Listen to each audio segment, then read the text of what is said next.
I've worked at ATS for 30 years, and we bake it down into one phrase. We make factories run better.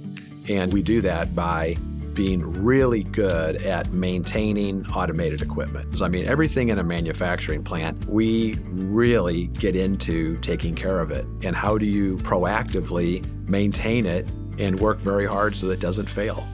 You know, you wonder why our customers hire us versus doing this work themselves. Usually that's been maintenance is broken, I'm not getting the performance out of the assets that I want, I'm missing deliveries to my customers, I have a lot of machines that are down and I need help with that. And when you go and you say, well, why did you hire us? You go, well, you guys know what you're doing, you have experience in this equipment, but it comes down to, you have really good people. They really know what they're doing. They know the technology, they know how to take care of it, and they also have the right attitude and approach.